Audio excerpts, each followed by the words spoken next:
I think you agree that very well spent time for us instead of just drinking coffee, listening and talking about things for the future. So let's thank.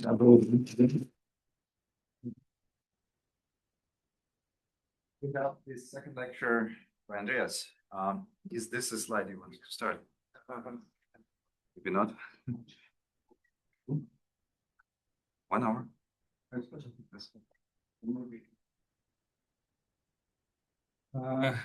All right. So part 2.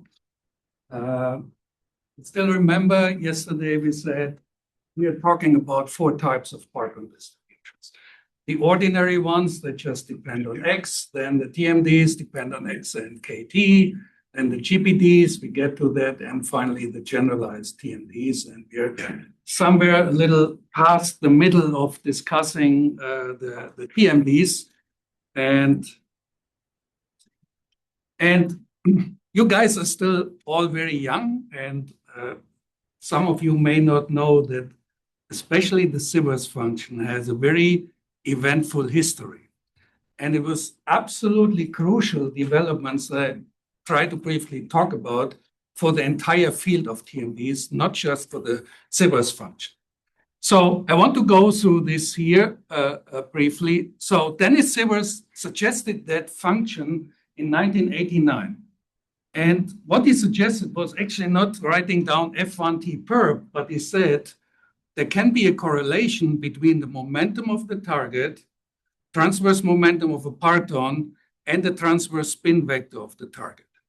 And the reason why he was looking for something like this was, at that time, we had many data actually about large transverse single spin asymmetries in hadronic collisions, effects as large as 50 or 40%. And no one knew exactly how to describe them. And so this was really then a great idea to have this correlation, which in principle could describe these effects. Then a couple of years later, John Collins, who is an authority, said, no, this function cannot even exist because of time reversal invariance. At that point, because John Collins is so famous, almost all activities on the Sivers function stopped. And this lasted until, let's say, for about 10 years, until a simple, literally a simple model calculation by Brodsky, Wang, and Schmidt came out. I will, in the interest of time, not go through the details. You can ask me later about that if you don't know that. What they found was essentially the following. They calculated in a simple scalar Dike-Walk model a non-zero transverse single spin asymmetry in semi-inclusive deep inelastic scattering. A new effect. And number 2, they said this effect doesn't factorize. And as soon as someone talks about factorization, of course, John Collins immediately has to look at the things. And so he went back to what he did in 1992. And he said, well, okay, I have to change my mind. First of all, he said, actually, this effect, which they describe here, does factorize. And what they have, in essence, calculated is it is a model for the Sivers function, for a non-zero Sivers function. So what went wrong in 1992 was the following. Remember yesterday we said, if we think of a Wilson line for a PDF, it's just a straight line connecting the positions of the 2 quark fields. And in light cone gauge, the Wilson line reduces to the identity operator. And the same thing John Collins had in mind for the TMDs. However, it turns out that for TMDs, even if you take light cone gauge, you don't get rid of the Wilson line. And so if you take this into account, time reversal still plays a very important role, but now it no longer kills the effect, but it rather leads to this remarkable prediction that the Sivers function in Trallian and CDIS should have reverse signs. And that was really came totally as a surprise here. And the same was predicted for the Burmulder's function.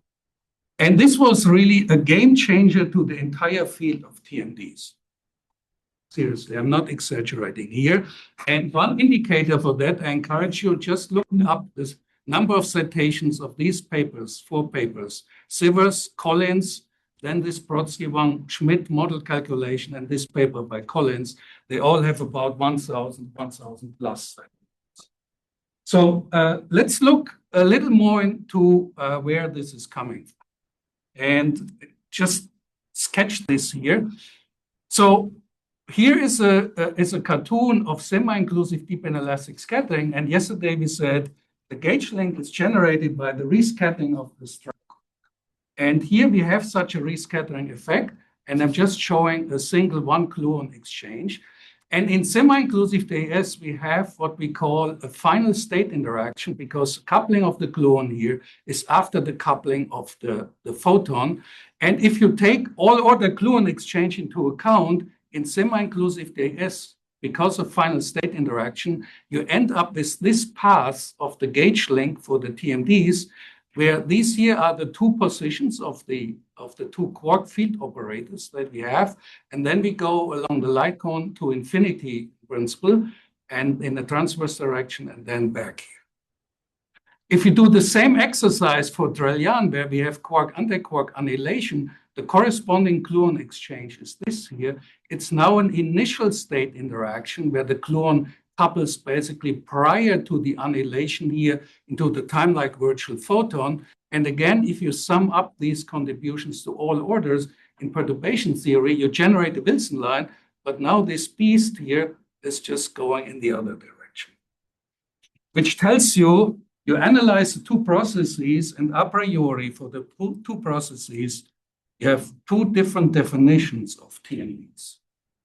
Do they have something to do with each other or not? Well, here you can now again use time reversal, and it turns out that out of the 8 leading TMDs, 6, which we call T even, are universal. It actually doesn't matter for them whether the Wilson line goes like this or like that, but 2, the Sivers function and Bohr-Mulder's function, change their sign. So we have a remarkable breakdown of universality, but in a well-defined way. What that means is, from a practical perspective, we can still extract information from one experiment and change the sign and make a prediction for the other experiment. So it doesn't spoil, basically, this nice, important feature of universality. However, this was a new phenomenon, and I think these days we don't speak much about this anymore. Strictly speaking, what that means here is the Sivers function and the Bohr-Mulder's function can, in principle, not be considered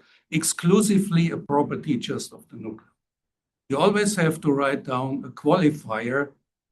The nucleon in this process looks like that. All right. So here in theory, in the factorization, as I said, the Wilson line goes all the way to infinity. Now, people have looked at this in lattice QCD, and once you have your definition of the TMD's future and past pointing Wilson line, then, okay, time reversal clearly says you get a minus sign. And do you see this in lattice QCD? Yes, you see that. Well, we go back. In lattice QCD, of course, they cannot calculate Wilson lines all the way to infinity, but they can calculate this stable-like Wilson lines, which go out a little bit here. Future pointing or past pointing, and that's what people have done. I'm not going into all the details of these parameters here. It suffices to say that this here to the left is a Drell-Yan range, to the right is a CDIS range, and you see clearly here this sign change. And the question is, how long does your stable have to be so that you see these saturated values? And in fact, you don't have to go to infinity. You already see it at distances of about 0.4 Fermi, which is not surprising because that's about the size of the nucleus. So that's very nice. So then when all this discussion came up, there was, of course, a lot of discussion. We have to check this in experiment. And what if the experiment says we don't see the sign change? What is the implication? Some people really wanted to sell the thing dramatically and said, if the sign change is not seen, QCD is wrong. That's, of course, maybe too much. QCD is not necessarily wrong, but it would imply that we don't understand transverse single spin asymmetries. And in the first place, there would be a tremendous problem is our understanding of TMD factorization. And this is not just of relevance for TMD physics, and cannot go in more details here. It has also implications in other areas, large transverse momentum, resumations, LHC-related observables, collinear twist refactorization, and so on and so forth. So it was a major thing, and finally people recognized this is really important. And then the DOE said, well, let's put this here as a milestone, the experimental check. So in I think 2013 was put as a milestone in hadronic physics, test the unique UCD predictions for relations between single transverse spin phenomena in p scattering and those observed in deep inelastic lepton scattering. Now, the first experimental test was carried out by STAR. And what they did is they looked at the Sivers effect, not for standard trillion, but for heavy gauge boson production, W plus, W minus, this is shown here, and also for the Z boson. And so here you have these data which have rather large error bars. And these data are compared to two theoretical calculations. So the gray band here and here is a calculation which doesn't use TMD evolution, but it uses standard D-club evolution to evolve the TMDs. And well, if you take this seriously, then you would say, at least based on the W minus data, there is a kind of indication for the sign change. So in this calculation includes the sign change. Otherwise, the curve would be down here. But the situation is not that easy. Remember, we said yesterday, what is the effect of TMD evolution?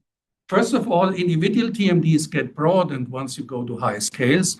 And here we are really at high scales because we are evolving our information from typical Hermes compass scales, which is a few GeV, all the way up to the mass of the gauge boson. So we are at 80 and 90 GeV. So it's a very large evolution.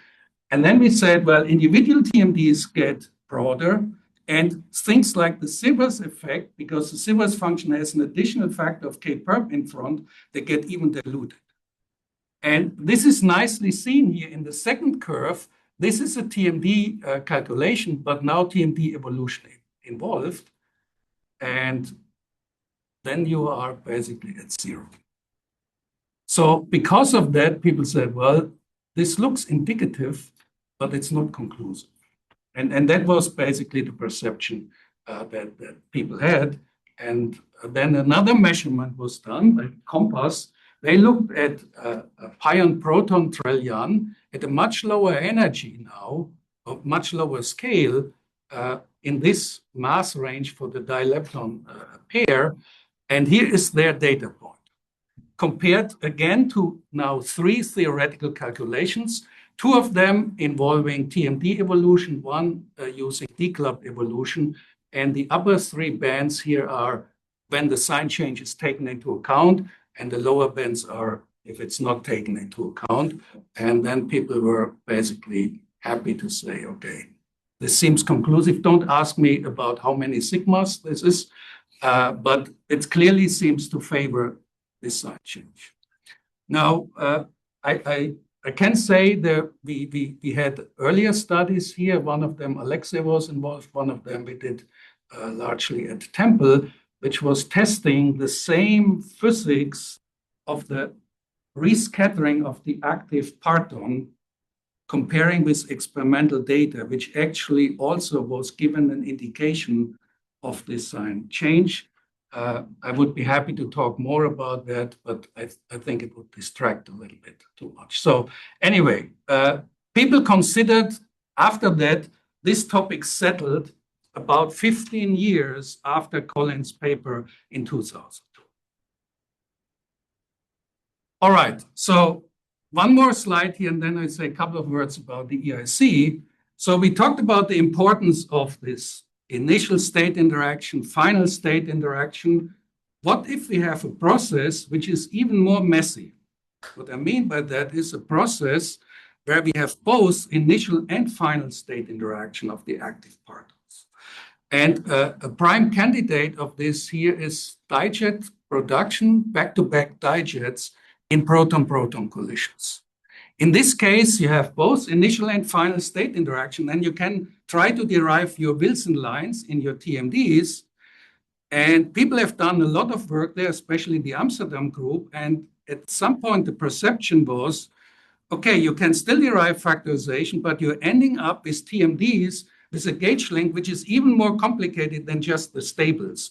You have to go around, take loops and stuff like that. There's an entire literature on that.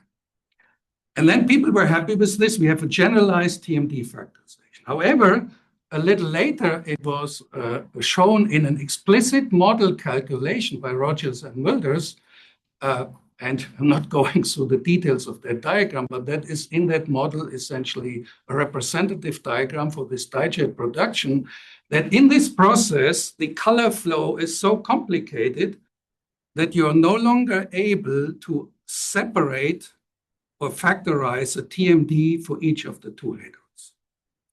And so that got a lot of attention, breakdown of TMD factorization due to what people then called color entanglement. The numerical significance of this effect is still to be better explored. But theoretically, this was a clean-cut example showing that you cannot have even this generalized factorization with this complicated. All right, so last two slides, and I think you have seen this before. I will be very quick, but I want to repeat a couple of points here. So this is from the EIC yellow report, this plot here, X double logarithmic plot containing X and Q squared. And for an EIC covering the range from 20 to 140 GeV, EIC would then cover this area, the yellow area. And most of the parton structure studies to be conducted in EIC so far have been done at fixed target experiments, and they are living down here. So that is, in a nutshell, the main advantage, actually, relative to the fixed target experiments. And then also Abe mentioned again the Hera collider, the H1 and Zeus experiments, operating at much higher energy than the EIC will operate. But here people are saying, well, we are going to have higher luminosity. I think typical numbers are like 2 orders of magnitude. We not only have polarization of the lepton beam, but of the target. And in particular, we can also entertain nuclear targets. So these are advantages, clear advantages relative to that machine. Of course, you don't get these big energies. Hera has data with momentum transfers of 40,000 GeVs. EIC will never get. But that's a different story. All right, so just one example here now, what is the impact of future EIC data? And these impact studies all have their uncertainties, and we can talk about this for a long, long time. I just picked one example here. And we spoke yesterday about the transversity distribution, and we emphasized that 2 routes have been successful so far to extract information on the transversity distribution. The one is single hadron production using the Collins effect, and the other one is dihadron production using dihadron fragmentation. And so this here is from a study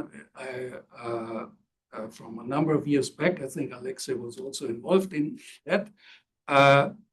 The kind of pink here or light red is the situation prior to EIC data. Then if you include EP data from the EIC, you get down to the cyan. And if you also include helium-3 data, you get down to the curves. A polarized helium-3 is effectively a polarized neutron. And it's very important to have data for both, for the proton and the neutron, to get significant constraints, not only in the up quark, but also in the down quark. And here's a corresponding recent study which just appeared earlier this week, and Jorgo was the driving force behind that.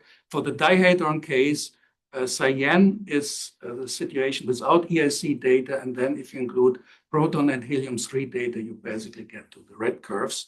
So somewhat qualitatively a similar situation as here.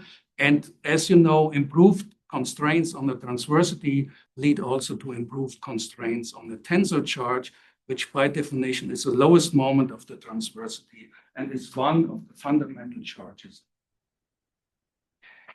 All right, so probably I took. All right. So finally, let me get to generalized part of this. So the same type of discussion we have seen a couple of times yesterday. No change here, no change here, same correlator. And now the new element is we have a non-zero momentum transfer, and I'm parameterizing this momentum transfer right here, the plus component, the minus component, and the perp component. And the plus component is given by this variable xi, so delta plus is minus 2 xi times p plus. Then we have a delta perp, and once these two are fixed, the minus component can be calculated. It looks like that. All right, so how do we get now to the GPDs? As already said, the main new element is we have a non-zero momentum transfer target. And what we are now doing to get to the GPD correlator is the exact same thing, literally the exact same thing as we did for PDFs, meaning we call the plus momentum, average plus momentum of the quark K plus X times P plus, and we integrate this correlator over the small light-cone components K minus and K perp. And then you get again to a light-cone correlation function. This operator here is literally the same operator that you have for PDFs. And the only difference compared to PDFs is you evaluate now this operator between states that have different momentum. That's it. And now you can again play the game. You can parameterize this correlator. People have done that, and here show results in notation by Marcus Steele. We look again at the very same projections, gamma plus, gamma 5, and the chiral odd one, I sigma I plus gamma 5, which you have not spelled out. So let's take a closer look at the gamma plus projection. So we have here two GPDs. They depend on X, Xi, and T. The first one is this HGPD. This is a generalization of the unpolarized PDF F1. And then, however, since we have a non-zero momentum transfer, we can also write down this structure, and this structure is multiplied by a second GPD, which is a GPD E. So instead of one, we have two functions, same situation as in the case of TMDs, where we had for the gamma plus projection, the unpolarized and the Sivers function. The Sivers function has, in fact, a model-dependent relation to this GPD, which would be a topic in its own. I will not get. Model independently, they are totally independent, but in certain, actually not so crazy models, you can write down a relation between. For the gamma plus, gamma 5, we have here this H tilde, which is a generalization of the helicity distribution, and second function here, E tilde. And in the chiral odd case, we have 4 functions, and so that altogether we have a total of 8 leading twist quark GPDs, and the same number for gluons. The chiral odd ones, for the same reason that the transversity is hard to measure, the chiral odd GPDs are hard to measure. We have, as we speak, no reliable experimental extraction of these functions from data. So people have done something for pi zero production, higher twist effects, but that is theoretically, I mean, it's valuable work, but it's theoretically not very clean. So I said already, so the HGPD for vanishing momentum transfer reduces to the unpolarized PDF. And now all the GPDs have a forward limit. However, also E has a forward limit. However, if you take forward kinematics, because of this prefactor delta, this entire term drops out of the correlator. So in the forward limit, looking at the correlator, you have only these 3 guys contributing. By the way, I forgot to emphasize, you can either look as GPDs as a function of X, Xi, and T, or you can also look at them as a function of X, Xi, and delta. Well, I should have called it delta perp. delta perp squared because of this.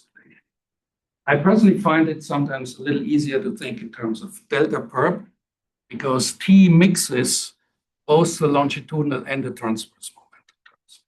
But anyway, that's a technical. All right, so in addition to these relations that we have here with forward PDFs, we have very important relation here. If we take the lowest moment, for instance, of the GPDH, we get the Dirac form factor. If we take the lowest of the GPDE, we get the Pauli form factor. Now, leaving aside for a moment the physics, these relations should basically, if you've never seen them, you should shout. Why? Well, for a simple reason, we start out with a function that has 3 variables, and we integrate out 1 variable, and my claim is the result just depends on 1 variable. Where's the psi dependence? So this is the simplest case of a so-called polynomiality relation, and I want to give you an intuition where this is coming from. If we look here at the GPD operator and we integrate, we take the lowest moment, so we're integrating over x, and the only x dependence is sitting here in the exponential. Namely, we have k plus times z minus, put differently, x times p plus times z minus. You integrate over x, you get the delta function in z minus, and what you see then right away, you can carry out this integral and you get a local operator. So if you have a delta z minus, then you integrate over z minus, then these two fields are at the same point. So after this, taking this moment, you have a local operator, and all information about the light cone direction with respect to which this psi here is defined is lost. And therefore, this is a qualitative explanation. There cannot be any dependence on the variable psi anymore. And this here generalizes, this type of result generalizes if you take higher x moments, you have this polynomiality condition, which says the nth x moment is a polynomial in psi of at most power n, and the coefficients of this polynomial are just t-dependent functions. And this is an absolutely strong constraint for these GPDs. Whenever you come up with a model for them, you better make sure to satisfy that. And that was in particular in the early days, you can easily come up with models who fail doing that. And so in the meantime, you no longer, I think, are entitled to write a paper and propose something which doesn't satisfy. So let's now say a few words about the interpretation of the GPDs, and I'm focusing here on the situation that psi is positive. This is, in principle, psi can go from -1 to +1. Experimentally, I can only access the region of positive psi. In models or in lattice QCD, I can also use negative psi, and I can make use of it. People do make use of it. So, but in experiment, we have only positive psi, and I want to focus on that. And in this case, we are distinguishing between 3 regions, x in the range of psi to 1. This is what we call the positive D-club region. Then we have x in the range from -psi to psi, and this is what we call the ERBL region. According to these names here, Efremov, Radyushkin, Brodsky, Lepage. And finally, for x in the range from -1 to -psi, this is the so-called negative D-club region. The GPDs themselves have no density interpretation. However, let's say in this positive D-club region, they can be considered generalizations of quark PDFs. The picture we have here in mind is we think of a quark being emitted here with a momentum fraction x plus psi, and reabsorbed here a quark with a different momentum. And here, for instance, in this ERBL region, it's a totally different beast, which has no counterpart for the PDFs. Here we have the idea, this looks like an emission of a quark-antiquark pair with a total momentum 2 psi times p plus. And here we have a corresponding discussion for antiquarks. And here, remember on the previous page, we said we have this relation between the GPD and the PDF, but now we are in the region of negative x because we want to consider this and x is positive. And we have now a PDF at negative x, which by definition is basically the corresponding anti-quark PDF at positive x. And in the case of F1, there's a relative minus sign. If you do the same thing for G1, you don't have this minus. That's as far as you get a priori with your GPDs, with the interpretation. We don't have more than that. So how can we measure them now? Well, most of you know that the flagship process is deep virtual quantum scattering. Picked it here, electron scattering, nucleon, then exchange of a virtual photon. In the final state, we now want to detect somehow 3 particles, scattered electron, a real photon, and the outgoing. This is a totally different beast of a process compared to what we need for PDFs and what we need for TMDs. It's an exclusive process. And this has consequences experimentally in the first place. It's not easy to measure exclusive processes, and especially it's not easy if you go to high energies. For instance, to ensure that you're really exclusive and you don't have other stuff here in the final state, like soft pions and the like. So it's an experimental challenge, and the higher the energy is, the higher the challenge. Furthermore, in principle, in order to have dominance of our leading power or leading twist, we want to go to high Q squared. But exclusive processes drop like a rock once you go to high Q squared. They go down typically with an additional power of 1 over Q squared faster than an inclusive or semi-inclusive process. On the other hand, they contain extremely rich physics. And the lower part here of the diagram is basically the GPT correlate. So you have to work hard to get this rich physics. That's a message I want to get across. But this also tells you the qualitative difference here. GPDs appear at the level of the amplitude in a process, while PDFs and TMDs appear at the level of a cross-section. And once you have this at the level of the amplitude, then you can easily imagine your cross-section in terms of GPDs, because you square the amplitude, things can get complicated. So another process here is a reverse of this here. You can come in with a real photon and you can produce a time-like virtual photon decaying into a dilepton pair. This we call time-like quantum scattering. You can actually do also a combination of both, what we call double deep virtual quantum scattering. You can also take these in Metz, and data are available for these processes. One additional piece of information which is relevant for the following: if we look at this flagship process, and this really also for the EIC, consider the flagship process, the real photon can come, of course, from the nucleon here, and that's what we are interested in, but it can also be emitted from the outgoing or incoming electron. And in fact, for a lot of the kinematical phase space, this second contribution, this Bethe-Heitler contribution, dominates the cross-section. We will see this in a moment. Then what people try to do is actually make use of this beast here being large and use that in the cross-section we have also an interference between this and that. So often people try to hunt for the interference between the beast of interest and this, let me call it, amplifying factor, the Bethe-Heitler. In a nutshell, this interference term is given by a quantum form factor, which kind of describes what's going on here, and electromagnetic form factors, which enter once you describe basically this photon-nucleon transition. All right, let's take a little bit of a look at some data. And in analogy with what I have done before for TMDs, I like to show how things started.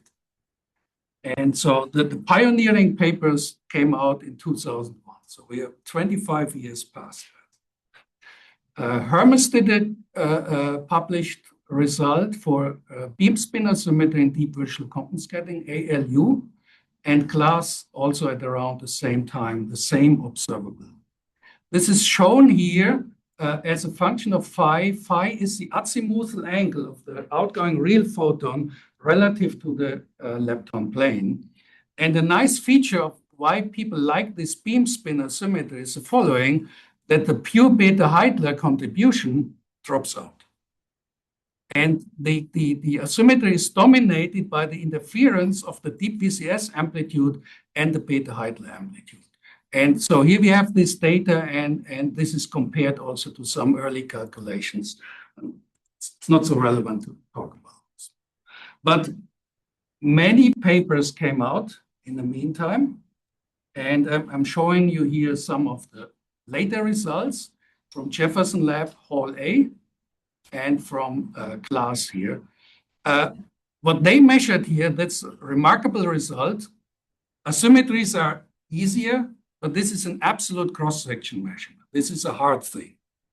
And here's the sum of two helicity cross-sections, so electron polarized like this, plus electron polarized like this. Here's the difference, which is essentially like the spin asymmetry, but you don't divide by this sum here.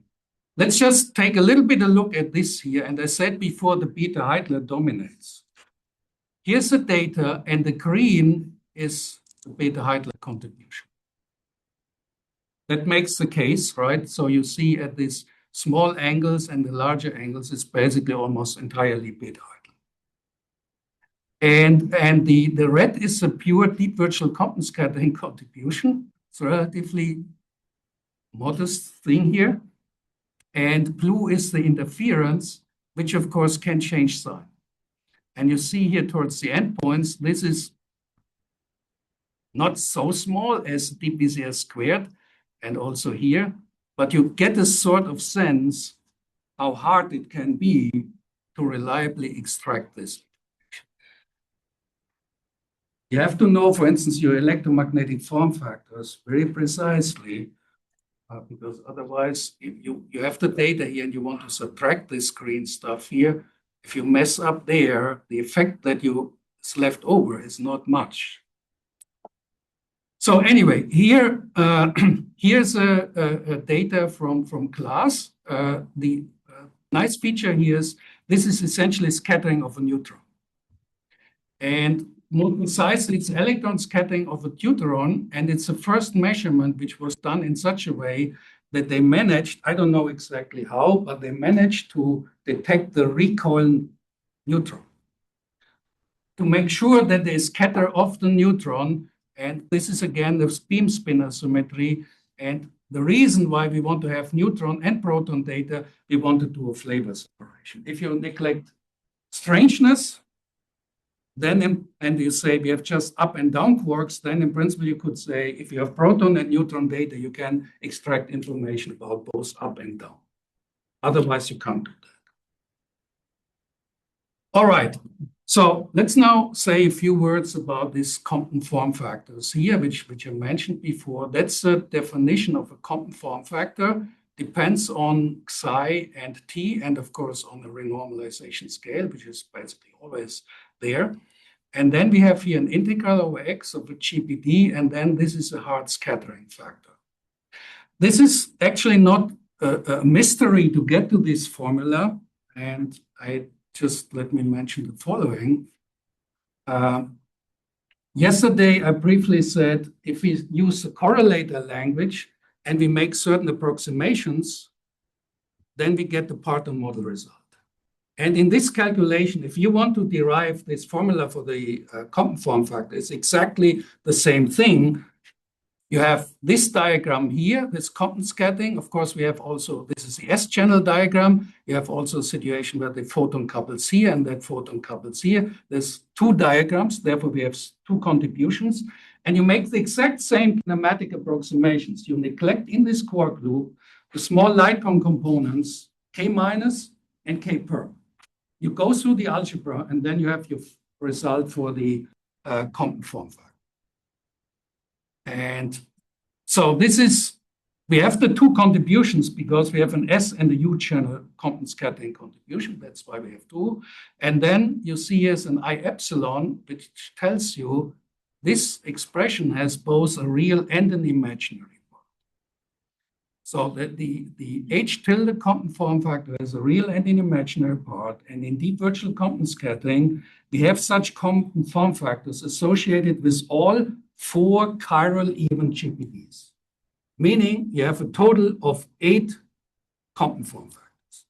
And without going to details of this is just to show results for them. Actually, remarkably, in this JLab Hall A paper, where I showed the result a moment ago, they managed to extract this just based on their data. These are these points, and this other here, some theoretical calculations or extractions. Details don't matter. Generally, a problem is in the GPD business, we have many variables. That is actually the main problem. X, we have Xi, and we have T.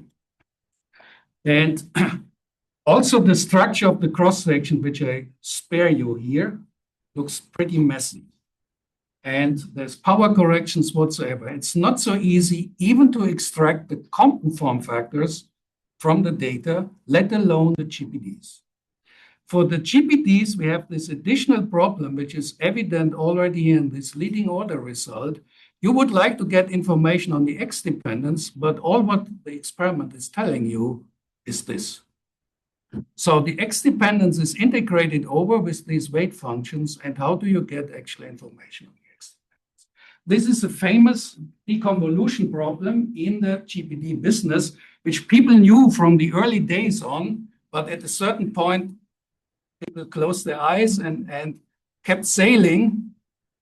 And more recently, people again looked at this and tried to get a more quantitative understanding of what's going on. And here, first credit goes to Bertone et al. And then people came up with what is now more broadly known in the community shadow GPDs. What this essentially means is the following. They look here at 2 models, so to say, for GPDs. The blue is the famous Koloskopov-Groll model for GPDs. And then added to that, here is like a shadow GPD, which here is for a small Xi of 0.1. And you see here some smaller deviations, but then if you go to higher Xi, you see wild deviations between the 2 models. However, by construction, these 2 models give you exactly the same Compton form factor. If you have only information on the Compton form factor, both of these models would describe that. That's, of course, a problem. Of course, no one in a clear state of mind would say that the real GPD looks like that. On the other hand, do we really have to assume that it's as smooth as this? So that's a real problem. Evolution, they argued, hardly changes the picture. That's a conceptual problem for a model-independent extraction of GPDs. I think for actually a long time to go, the model dependence of extractions of GPDs will be somewhat significant. I don't see a way around. This is not to say that we should stop and say, oh, this is a mathematical problem. We stop here. We can't do anything. We can work on trying to get realistic models, but really to further and further reduce the model dependence. It's not an easy thing in this business. So more recently, we looked again at that. We confirmed the qualitative findings of that. Overall, we came up with a slightly more optimistic message by saying if you have experimental data with a sufficiently large leverage in Xi and Q squared, the situation looks a little better. And the evolution could then distinguish a little better between different GPDs. Anyway, but the problem is there. And theoretically, of course, people are very quick with proposing all sorts of processes. This is very good, like double deep virtual Compton scattering or production of 2 real photons, real photon and a meson, 2 mesons. There's an entire industry here, very nice work, which I think theoretically, you basically get rid of this deconvolution problem. You get direct access to the X dependence, but we have to say at this point, this is theoretically. Until this is really realized, I think there will be still some time passed by. Because these are additionally complicated to measure them. It's already complicated to measure deep VCS. But now you want to do double DPCS. Yes, it can be done. And at JLab, there's a lot of activity, for instance, to do that. But the cross-section is even much smaller. And you have more kinematic variables. So there's a long way to go to extract reliable information from it. All right, so time is running. See. GPDs and imaging. So I want now to say on 3 slides something about what is the information content in the GPDs. And we could spend much more time on that, but anyway. So the first thing here is we now get to this position information that we mentioned yesterday. And the way we do that is we take the GPD correlator and we look at the vanishing longitudinal momentum transfer. You only have a dependence on delta perp. And now what was proposed, you take the Fourier transform here. The Fourier conjugate variable of delta perp is B perp. This is what people call the impact parameter, or put differently, that would be now the transverse position of my particle. And people have shown that this object, unlike the GPDs, do have a density interpretation. That gave rise to quite some excitement. There's other papers here, but Brook was the first one to put this out.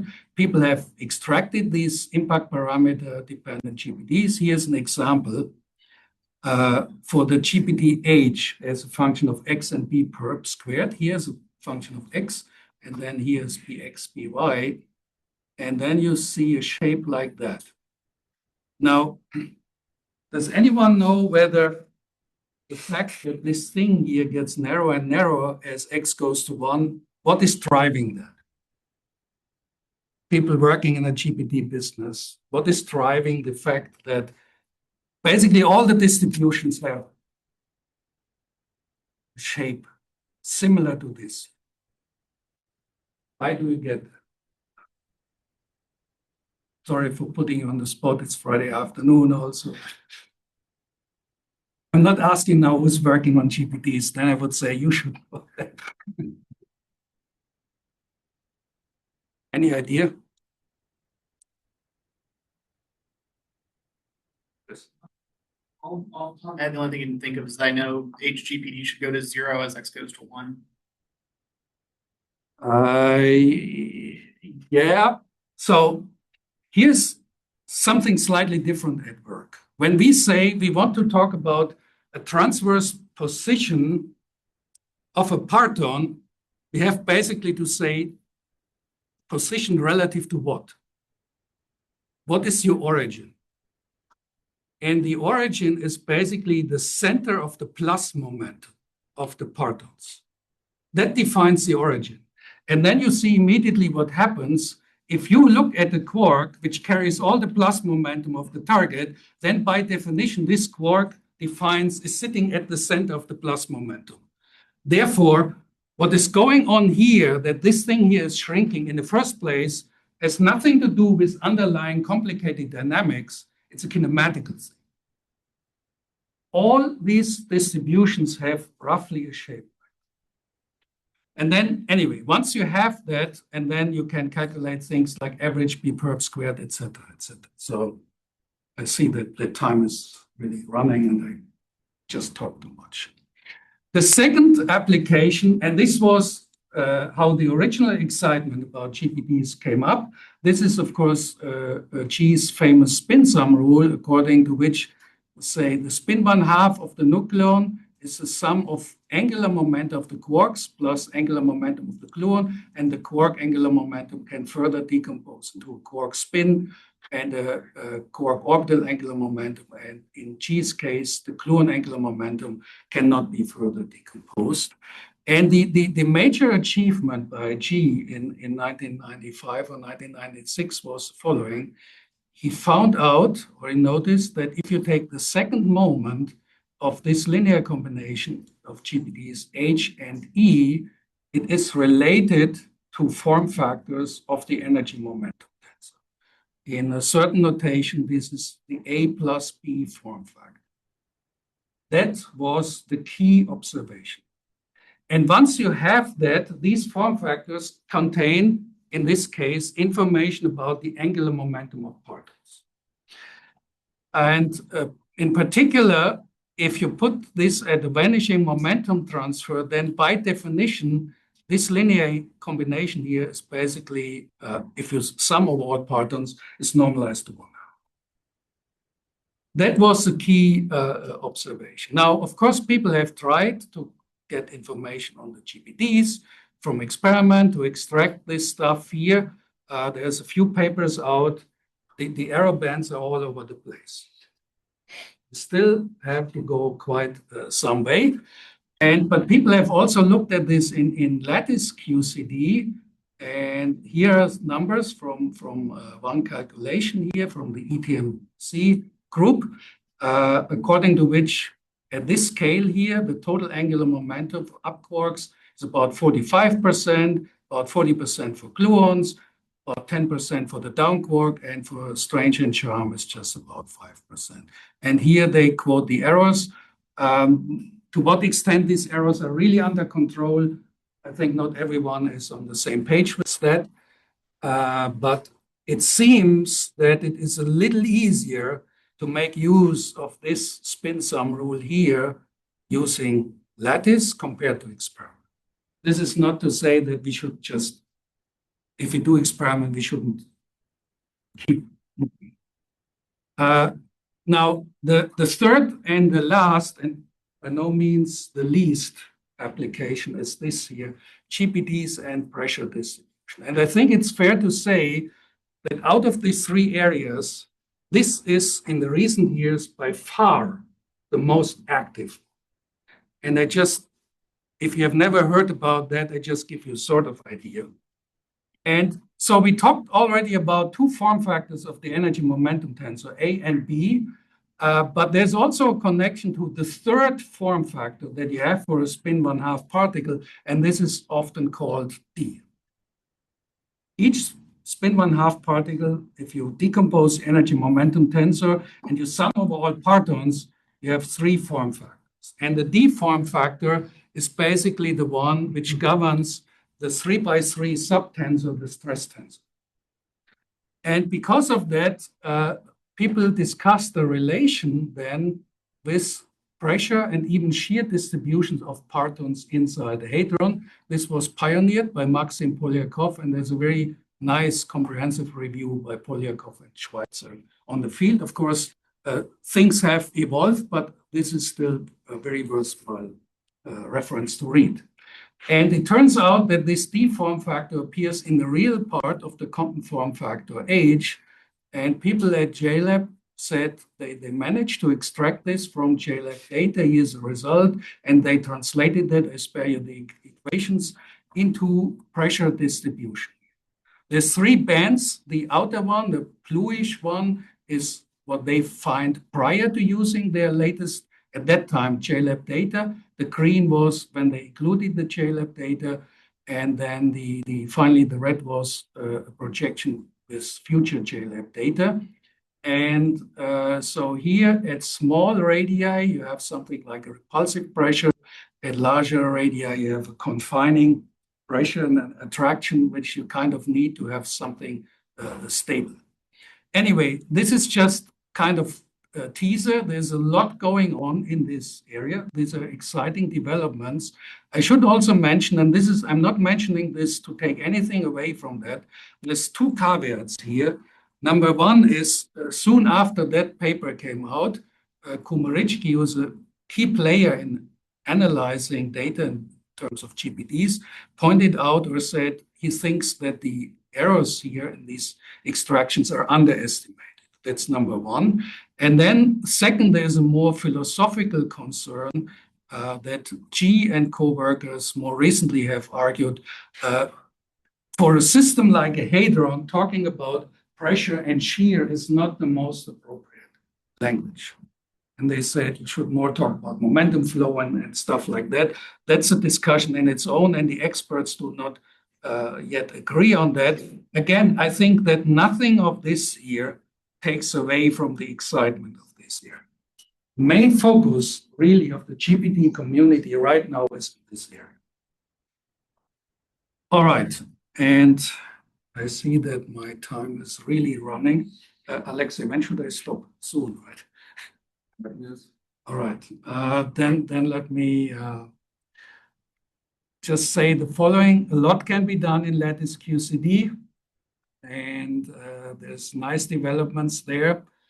And here is the result of an analysis, actually first of this kind, where people used experimental data plus lattice data. And they used experimental data for deep virtual Compton scattering, for exclusive row meson production, and then also data on generalized form factors, which is moments of GPDs, and finally even on more recent X-dependent calculation of the GPDs, which is a relatively new development. I didn't have time to talk about that. And so this is really a rather comprehensive input that they used, and they have all the GPDs. They don't show so many plots, but they show this plot here, which shows basically the gluon distribution as a function of X, but as a function also of the impact parameter here. And I think in the future, we will see more of these things. People take information both from experiment and from lattice QCD. So whenever you come up with something like that, you have people in the audience who say you should never do that because you're comparing apples, oranges. But I think this is too rigorous of an approach. It is true that with some of these lattice calculations, it is not easy to quantify the systematic errors. One has to keep this in mind. But saying we are not including this information at all, in my view, let me be blunt, it's stupid. So we should do this with care and try to get the most information on these functions that we can get. Because sometimes information from lattice QCD and from experiment is complementary. For instance, lattice QCD will not tell us anything in the near future about smaller values of X. They just can't do it. Lattice QCD will not tell us anything about fragmentation functions, at least not in the foreseeable future. And so there's a number of areas where lattice QCD cannot contribute, but calculating certain moments like angular momentum whatsoever, they can do, and they can do it relatively well. Of course, we have to work further to get realistic systematic errors, and then we combine these two information. So anyway, so I don't have time to talk more about that. We have GTMDs. I will be extremely brief. What we essentially do now is, again, a non-zero momentum transfer, but now we integrate just over K minus. We have the same operator as for TMDs, but now evaluated between states, it's different momentum. This is the most general situation you can have. They can all be parameterized here. You have a mess of functions. Rather than 8 leading functions, you have now 16. And as if this was not already enough, these functions have a real and an imaginary part. So this is getting complicated. Let me maybe have 1 minute or two that I can say something about that. One of the excitements about these GTMDs is relation to Wigner functions. And as a kind of reminder, Wigner functions can be used even in non-relativistic quantum mechanics. Here in 1D, they are a counterpart of a classical phase-based distribution, can be calculated once you know the wave function, either in this way, using the wave function in position space, or in this way, using the wave function in momentum space. And you can readily see, if you integrate the Wigner function over momentum, you get the density in X space. You can immediately see that this is integration. Likewise, if you integrate over X, you get the momentum density, the density in momentum space. And in particular, you can calculate an observable exactly like you would do it with a classical phase-based. They can become negative. They are actually therefore quasi-probability distributions. And the reason why people like them in quantum mechanics sometimes is they are nice objects to study the transition between the quantum world and classical mechanics. And what people have noticed a while back here is that the same concept could be carries over for this parton structure studies. We take now a GTMD correlated at psi equals 0, and we do the same Fourier transform that we did for the GPDs. So the Fourier conjugate variable of delta perp is the B perp, and we get now an object which, we come back to the beginning of the lecture yesterday, depends on X, K perp, and B perp. And so we have the same relations here that we saw on the previous page. And then with some effort, we created last year this plot here. Here are parton correlators. So at the very top, the GTMDs with the most general kinematics. And then you can do certain projections to get down to GPDs, TMDs, PDFs, form factors. Not all of these objects here, which in principle you can measure in the experiment, have a density interpretation, as we discussed. TMDs and PDFs have. They are here on the right-hand side also as rho of X or rho of X and K perp, while for those in this column here, we have to do a Fourier transform to get to densities. Here at this level, we have the most general objects describing a single parton structure in A. And that I think is a motivation to go after them. Of course, they are extremely complicated and they depend on 5 variables. First time. Plus, we have the scale dependence. So the evolution is like for TMDs, what we discussed yesterday. And I think I stop with this here. Just suffice it to say that people say, okay, these are the mother functions, and then you project down and they contain all information that is in GPDs and TMDs. This is true. However, they contain also information which is not in GPDs and TMDs.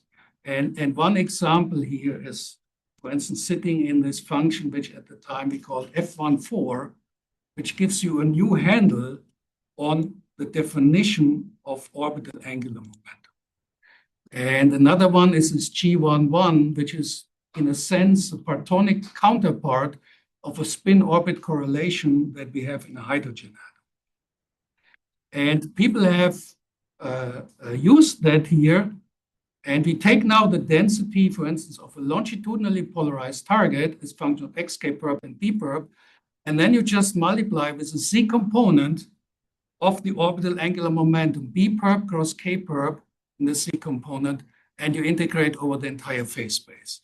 This is, to my knowledge, the most intuitive definition of an orbital angular momentum in the partonic world that we have. And in fact, you can calculate the orbital angular momentum both in the G decomposition, which we talked about before, but also in the Jeffrey-Manoir decomposition, which some people consider more intuitive. And however, in this framework, you can do that. You use the same formula. The only difference is when you design the gauge length for this GTMD, in one case, you use a staple. In the other case, you use a straight line. And people have calculated this on the lattice, and to cut this short, they found actually in this calculation that numerically for U minus D, no one had an idea what is the numerical difference between the G and Jeffrey-Manoir orbital angular momentum. And here they found it's of the order of 40%.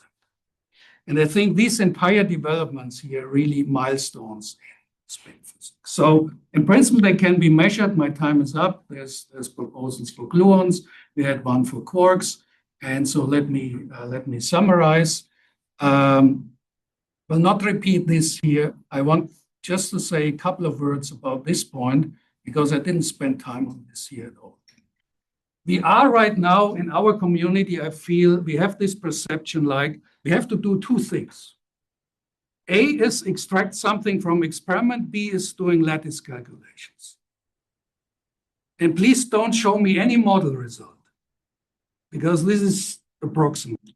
In my view, this is foolish, and it's not the way to go. if you have a model which captures certain important features of the strong interaction, why not using it to get some guidance? For instance, finding out this function in this model is about 10 times as large as that function. Then maybe we should look for that observable. If you have a lattice result, you have a number, and you have no understanding why the number is what it is. But if you have a model which captures certain important features of the strong interaction, you do get some intuition about what you're doing. I'm not here giving a speech in favor of just using models, but I'm just saying we should not have this mindset that when people use models, this is nonsense and it's outdated. I think this is a wrong way of thinking about that. Also, especially in the TMD field, there's several model calculations which uncovered model-independent results, like the discovery of the resurrection of the Sivers function that we spoke about. So I feel that I have to make this point because I didn't have time to talk more about models, but at the same time, I feel this is not something that we should forget. So to wrap this up here, the EIC will, in one way or another, certainly move forward the field to the next level. And the impact of lattice results will continue to increase. We have seen quite a lot in the last decade in particular. And as I said at one point, I think in the future, and I believe that's how the community will go, we will see more and more studies where people hopefully mindfully combine experimental and lattice results to get the maximum information on all these functions. All right, so sorry for taking too much time. Yeah, thanks for your attention. Don't have to insult.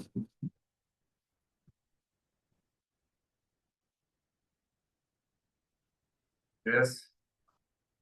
Yeah, I think I have all the talks except for one, so see me if you haven't done that. And then Send it to me or upload it. okay, and then I guess yeah, probably break 3 o'clock sound good. And Yeah. we can. Any questions that you want to ask now and not during coffee? By the way, you can, if you don't get the chance to talk Okay, here, you go have a ahead. burning question, you can also reach out to me via email. No, we can be. But we No, I know. Yeah. Okay, go ahead. So what's your opinion about non-parametric models? Should we pursue like Non-parametric models. like a global analysis of non-parametric models or something like You that? mean neural networks? Well, neural networks can be used as a parametric or as a non-parametric way. You know more about this than I do. Are you going to give a talk about this So later today? I mean, my remark about models was not about how we do global fitting. Right. Whether we use neural network or we use a more traditional ansatz x to the alpha, 1 minus x to the beta, whatsoever. That was not related to that. That is a topic in its own. Okay. Yeah. And I understand your question is more related to that. Questions? Yep. I have a question that we can discuss privately. I think one thing that would be valuable to bring out here, as I think is from your expert's point of view, is to talk about, I think we can do better as experimentalists, especially from Jefferson Lab policy, to feed you the LT separated cross-section, like the Rosenbluth separation on the DVCS, especially from the 12 GeV era. So of course, we cannot give you that across the whole T range, but certain selected T range, we can give you that LT separated cross section. I wonder if you, from your expert's point of view, you could kind of underline whether or not this is important. I'm not fluent in that regard, whether to what extent this is really very important to in the analysis. I mean, Jefferson Lab in particular has produced over the last years substantial results, thousands of data points, and I'm not sure actually whether the LT separation in DPCS is so critical to moving forward the field. I could look a little bit into that. I cannot right away give you an answer. I could mumble something and give you the impression that I know what it's like. Can you say a few words about where the relationship between the eGPD and the Sivers function comes from? Yes, I could give a long speech on that. This is something that was first proposed by Matthias Burkhardt. He has interesting papers on that. Around 2002, it started. And basically, his philosophy was the following. If you look at the impact parameter distributions for matrix gamma plus, then we have the GPD-H, which is axially symmetric because it depends on X and B perp. And then in the same way as the Sivers effect that we saw yesterday, distorting this distribution, the impact parameter distribution E distorts this entire distribution. And the numerical distortion is large. That is known model independently. So you have your unpolarized quarks have a very large distortion in impact parameter space. And Burkhardt at the time was saying, this must have an observable effect. And then he, for whatever reason, said, I try to apply this to single spin asymmetries in a semi-inclusive process,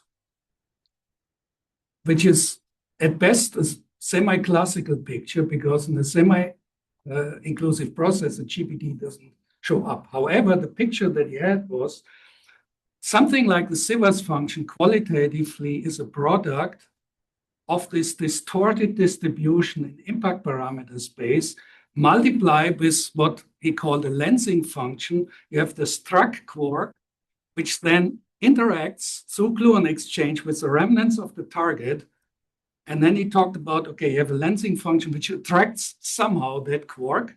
And then you can actually, in simple spectator models, you get a quantitative relation between the GPDE and the Sivers function. But however, you can also show, if you make your model a little more complicated, these relations break down. However, he was able to get the right sign for the single spin asymmetry that Hermes measured for pion production. My former student who worked on that, he was never impressed by that. He said he had a 50% chance to get the right sign. Anyway, and this is not the only case. We have other GPDs or TMDs that have model-dependent relations. Recently, there was an interesting paper by Peter Schweitzer, who looked also at GTMDs, and I haven't even looked at this in detail. One of these GTMDs in this model that they looked at was related to this pretzelosity TMD. And he was able to give some interpretation there. So model-dependent relations exist, and I'm not sure we have exhausted them. Yeah, sorry, long answer. Let's have more questions during coffee break. Man's barbecue. Let's thank